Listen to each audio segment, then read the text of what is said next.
projects. In this video, we are going to explain about the project titled Cloud-Based Intrusion Detection Approach using Machine Learning Techniques. Introduction. Cloud technologies provide convenient and flexible access to shared networks, storage, and resources.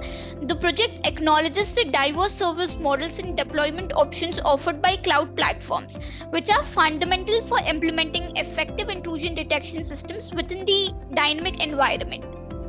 Cloud security presents significant challenges due to evolving threats from the internet and the limitations of traditional security systems. The project recognizes the need for enhanced security measures to effectively safeguard cloud-based systems from a multitude of potential threats. Intrusion detection systems are proposed as a crucial solution to detect and prevent undesirable activities in real time within the cloud environment. The project highlights the relevance of IDS employing misuse detection, anomaly detection, or hybrid methods to proactively identify and respond to potential intrusions. The project emphasizes the integration of intelligent learning methods. Specifically, machine learning has a valuable tool in enhancing network security and fortifying intrusion detection systems. ML techniques are recognized for their capability to analyze patterns and anomalies, providing an effective means to enhance the security of cloud-based systems against intrusion and attacks. Objective.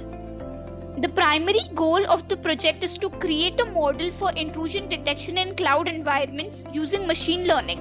Specifically, the focus is on leveraging random forest as the machine learning algorithm and employing feature engineering techniques to enhance the model's performance. The model's effectiveness is evaluated by testing it on two datasets, BOT IoT and NSL KDD. The results showcase superior accuracy compared to recent approaches. This emphasis on accuracy highlights the model's capability to effectively detect intrusions in the cloud.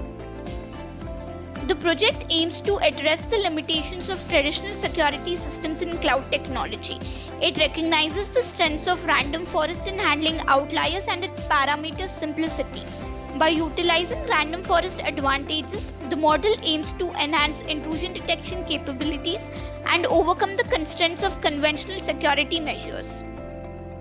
To validate the proposed model's efficacy, a comparative analysis is conducted, evaluating its performance against other models using essential metrics such as accuracy.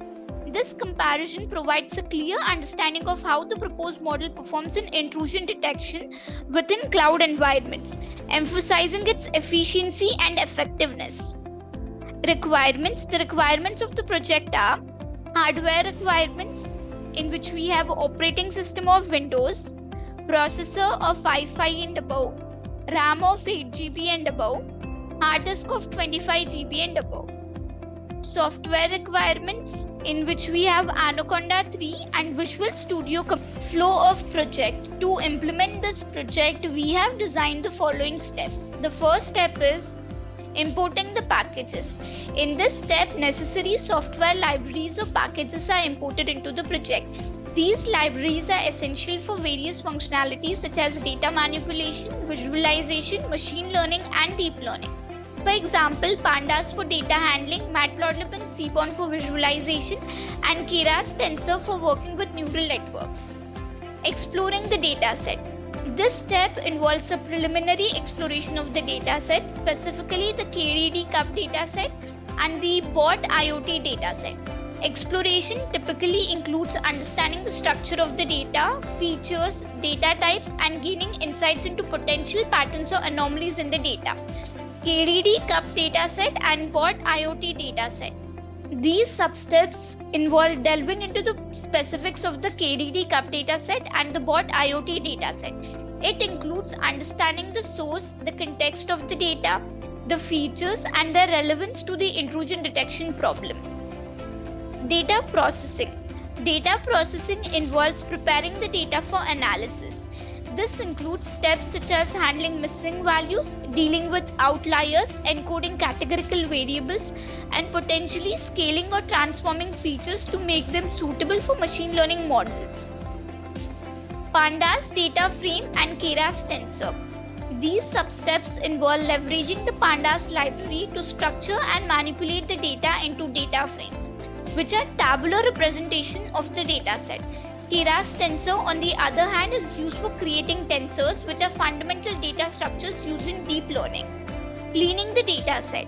This step involves cleaning the dataset by handling any inconsistencies, duplicates, or errors that might hinder the analysis. It includes standardizing data formats and making the dataset consistent for further processing. Visualization using Seaborn and Matplotlib. Visualization is a crucial step to gain insights from the data. Seaborn and Matplotlib are used to create various types of plots, graphs, or visual representations to better understand the data distribution, relationships between features, and any potential patterns that could aid in building the intrusion detection model. This step helps in the exploratory data analysis (EDA) process. Label encoding using label encoder. Label encoding is applied to convert categorical data into numerical representations. The label encoder is utilized to transform categorical labels into numerical values, which is essential for many machine learning models. Feature selection. This step involves selecting the most relevant features from the dataset that significantly contribute to the task of intrusion detection. Feature selection helps reduce the dimensionality of the dataset and improves model efficiency by focusing on the most informative features. RFE, Recursive Feature Elimination. RFE is a feature selection technique. It is applied 2 times to iteratively reduce the dataset's column size by removing the least important features. This iterative process helps in identifying the most influential features for the model. Splitting the data to train and test for deep learning and taking X and Y for machine learning. The dataset is split into 2 sets, one for training the machine learning models and another for evaluating the model's performance. This is a crucial step to assess the model's generalization to unseen data. Building the model. Different machine learning and deep learning models are constructed to develop the intrusion detection system. The following models are used. Random forest. Random forest is an ensemble learning method that constructs multiple decision trees during training and outputs the class, that is the mode of the classes of the individual trees. It's effective for intrusion detection due to its ability to handle a large number of features, dealing with overfitting and providing high accuracy. Decision tree. Decision trees are a type of supervised learning model that makes decisions based on asking a series of questions related to the features in the dataset. It splits the data into subsets based on the feature values to create a tree-like structure, aiding in intrusion detection by understanding decision rules. Support vector machine. SVM is a powerful supervised learning algorithm used for classification tasks. It creates a hyperplane or a set of hyperplanes in a high-dimensional space to separate different classes. SVM is effective in intrusion detection for its ability to handle complex data, relationships, and non-linearity. Naive Bayes. Naive Bayes is a probabilistic classification algorithm based on Bayes' theorem. It assumes that features are independent of each other, even though this assumption may not always hold. Naive Bayes is commonly used in intrusion detection due to its simplicity and speed, particularly with text-based data. Deep learning. Deep learning involves neural networks with multiple layers. Deep neural networks, DL models like multi-layer perceptrons, convolutional neural networks, and recurrent neural network can learn complex patterns in the data, making them effective for intrusion detection where features might be intricate. Long short-term memory, LSTM. LSTM is a specialized type of recurrent neural network designed to model sequences and time-dependent data. LSTM is valuable for intrusion detection, especially in handling sequences of events or network activities, allowing the model to capture long-term dependencies effectively. The ensemble method combines the predictions from multiple individual models, improving the overall prediction accuracy and robustness. These models are chosen based on their respective strengths and suitability for intrusion detection tasks, aiming to achieve accurate and efficient detection of abnormal activities and potential intrusions in cloud-based systems. The front end is developed using the Flask web framework. Flask allows for creating a user-friendly interface where users can interact with the application seamlessly. Training the model. The pre-processed data is used to train the selected machine learning models such as random forest, decision tree, SVM, etc. using appropriate algorithms and parameters. Flask framework with SQLite for sign-up and sign-in. Flask is a micro web framework in Python used for building web applications. In this project, it's utilized to create an interface for user sign-up and sign-in. SQLite is a lightweight relational database management system, and in this context, it is used to store user authentication data for sign-up and sign-in processes. The combination of Flask and SQLite provides a simple yet effective way to manage user authentication within the project. User gives input as feature values. Users provide input in the form of feature values. These input values are used to make predictions. The given input is pre-processed for prediction. Users provide feature values related to intrusion detection through the front end. These features are the input to the trained machine learning models for prediction. The provided feature values are pre-processed to match the format expected by the trained models, ensuring consistency and accuracy in prediction. Trained model is used for prediction. The pre-processed user input is fed into the trained machine learning models to predict whether the input represents a normal or an intrusive activity in the cloud environment. Final outcome is displayed through front end. The prediction outcome is displayed on the front end, providing users with information about the security status based on their input. Depending on the outcome, appropriate visuals or alerts may be displayed to convey the prediction result. Comparison graph. To implement this project, we have used BOT IoT dataset. BOT IoT dataset is a specialized dataset focusing on IoT, Internet of Things security. In the context of cloud-based intrusion detection approach utilizing machine learning, the BOT IoT dataset is highly relevant for training and evaluating models tailored to detect intrusions in IoT devices and networks.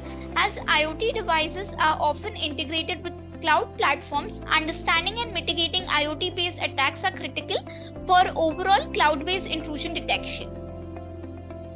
This is the accuracy comparison graph of BOT IoT dataset. On the x-axis, we have the accuracy score, and on the y-axis, we have the algorithm name. This is the precision comparison graph of BOT IoT dataset. On the x-axis, we have the precision score, and on the y-axis, we have the algorithm name. This is the recall comparison graph of BOT IoT dataset. On the x-axis, we have the recall score, and on the y-axis, we have the algorithm name. This is the FN comparison graph. On the x-axis, we have the FN score, and on the y-axis, we have the algorithm name. And next, we will see the graphs of KDD Cup 99 dataset. Comparison graph. This is the accuracy comparison graph. On the x-axis, we have accuracy score, and on the y-axis, we have algorithm name. And from this graph, we can say that the ensemble models and the decision tree classifier performs well. Accuracy is a measure of the overall correctness of a classification model. It calculates the ratio of correctly predicted instances to the total number of instances. This is the precision comparison graph. On the x-axis, we have precision score, and on the y-axis, we have the algorithm names. And from this graph, we can say that the ensemble models and the decision tree classifier performs well. Precision is a metric that assesses the accuracy of positive predictions made by the model. It calculates the ratio of true positives to the total number of positive predictions. True positives plus false positives. This is the recall comparison graph. On the x-axis, we have recall score, and on the y-axis, we have the algorithm name. And from this graph, we can say that the ensemble models and the decision tree classifier performs well. Recall, also known as sensitivity or true positive rate, measures the model's ability to correctly identify all relevant instances in the dataset. It calculates the ratio of true positives to the total number of actual positive instances. This is the F1 comparison graph. On the x-axis we have F1 score and on the y-axis we have the algorithm name. And from this graph we can say that the ensemble model and the decision tree classifier performs well. F1 score is the harmonic mean of precision and recall. It is a balanced measure that considers both false positives and false negatives. It is calculated as 2 times the product of precision and recall divided by the sum of precision and recall. Execution. To execute this project, first we need to open the code folder which contains the project source code files. This is the code folder. This is the static folder. This folder consists of files related to CSS, JavaScript and Bootstrap. This is the templates folder. This folder contains all the HTML pages used in the project. It typically includes files like index.html, about.html, etc. which represent different pages of the website. This is app.py file. This .py file contains the information related to front-end logic. It includes code written in Python that handles server-side operations such as processing user requests, interacting with the database, and generating dynamic content to be rendered in the HTML templates. These are model files which contain algorithm information which will be loaded into the project code during runtime. This is signup.db file. This file is the database file used to store user information. This is ipynb file. This is a Jupyter notebook file which contains a combination of code, graphs and outputs all in one place. It allows users to write and execute code in individual cells, making it a popular choice for data science. First, we need to copy the path of the code folder from the address bar of the file explorer. I am copying the path. Open the Anaconda prompt. Use the cd command followed by a space and paste this copied path and hit enter. This command is used to change the current directory to the code folder's path. Compile the app.py file using the command python space app.py. So here I am typing python space app.py and hit enter. This command will execute the Python script and perform a runtime check for any syntax errors or logical issues. After running the app.py file, the Flash framework will host the application locally at the default address, which is this localhost, and port, which is this. Now copy this local link. I'm copying the link and paste this copied link into any web browser. I usually prefer Google Chrome.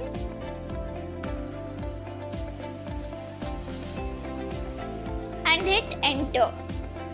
The homepage of the project is displayed in the browser. This is the front end built using Flash framework. So now click on login.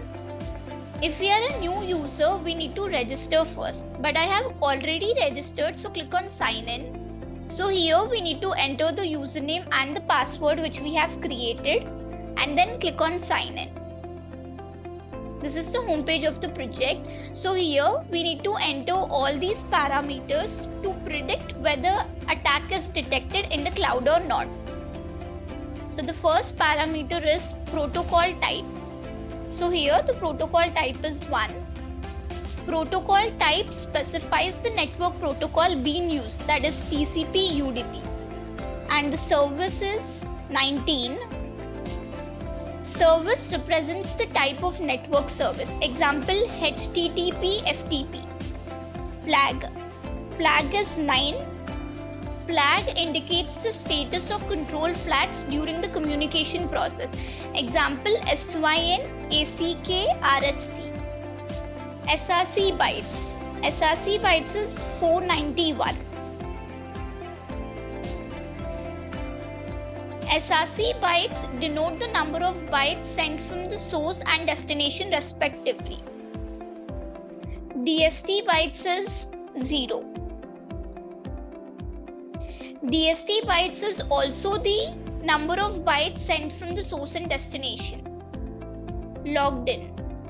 Logged in is 0.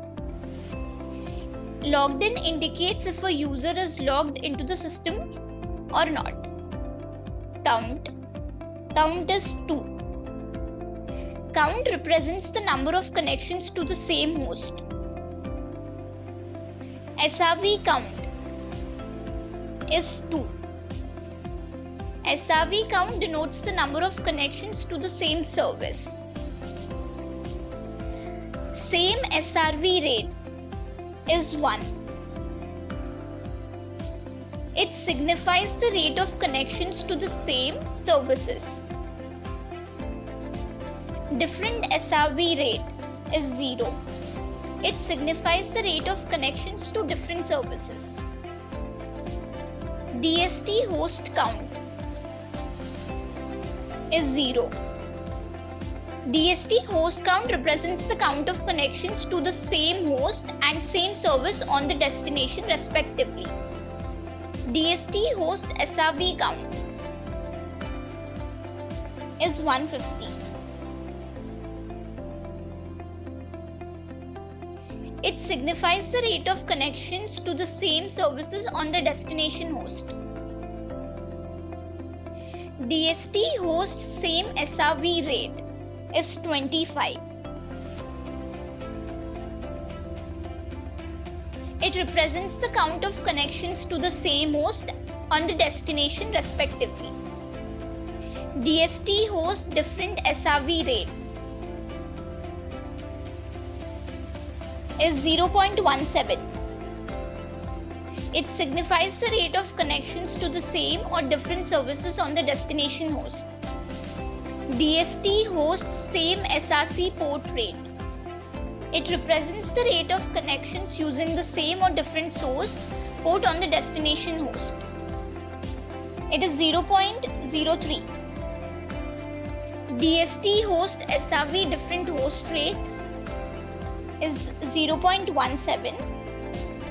It also represents the rate of connections using the same or different source port on the destination host. DST host error rate. It denotes the error rates for connections to the destination host, service and host respectively. It is 0. DST host SRV error rate denotes the error rates for connections to the destination host, service and the host respectively. It is also 0. And DST host error rate is also 0. It represents the error rates for connections to the destination host, service and host respectively. After entering all these parameters, click on predict. So here we can see we got the result. There is no attack detected in the cloud.